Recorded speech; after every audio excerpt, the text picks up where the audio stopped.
guys, welcome back to my channel. Today we have All These Bodies by Kendare. So this is, I like the series of the Anna Justin Blood series, which was amazing. I wish they kind of did more based around that, where he would go more and see more ghosts and stuff like that, and she will help in like the where she is, you know. So this is a book that I was like, oh okay, I'm intrigued, but there's some things. A gruesome killer, 16 bodies completely drained of blood. One impossible explanation. So that's what got me, and I was like, oh my god, hell yes, vampires, please. The only suspect is the bloodless murders. 15-year-old Marie Catherine Hale, who was found at the scene of the crime covered in blood.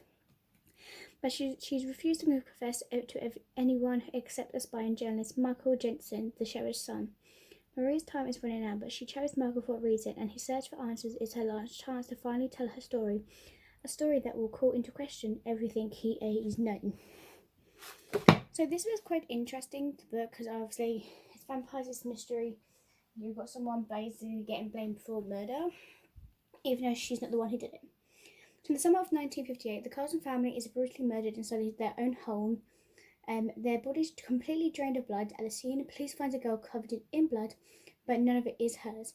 And she's completely unharmed, with the entire town reeling with questions. Who is Marie? Where did the blood come from?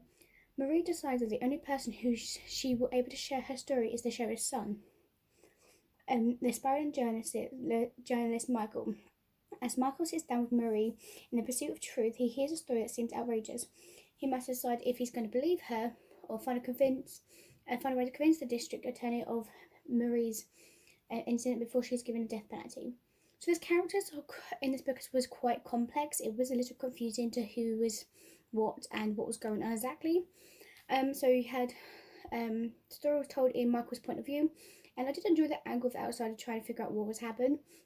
But it creates kind of a lot of suspense as the shocking details of Marie's story are slowly revealed. Marie herself is such a mysterious character, and she is difficult to figure out. Is she a murderer or is she a victim? Or will she, like, I think she might be, like, when I was like, she was definitely, she must be a victim, because there's no way this. But then go back and forth, like, I'm not telling you, like, answers or anything, but it was back and forth to what it was. I was just confused.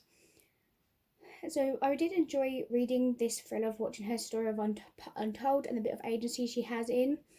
She is willing to tell her own story in her own terms.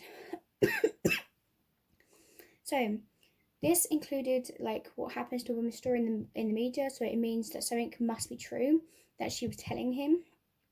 The town, the press, the attorney has already cemented their own beliefs about her, and nothing she says will change them.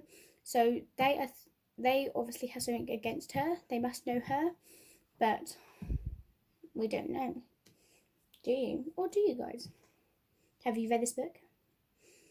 So this book explores how this is such a thing as an objective truth, since the truth is influenced by her own beliefs. And accordingly, the ending is left up to the reader's interpretation. I'm not a normal fan of like kind of open-ended endings, but from my thought, what kind of ending was that? I was just a little bit disappointed with the ending. But this was kind of a provoking kind of read. It was a unique thriller and all of the above. But I think they could have just sorted out the ending just a little bit, because for me, I wanted more. Like, it starts out slow, gets to that pace, and then at the end it goes, here, this is what I'm going to give you. Like, really? I don't need that. I'd rather have a book that gives me all what I need. So this is just a standalone book as well, so there's nothing to it. But even though this book was a good book to read, I'm actually not going to be keeping this book. I'm actually going to pass it along to a friend of mine, because she will like this book probably. We'll see. But I hope you guys enjoy this, and I will see you guys next time. Peace. Bye.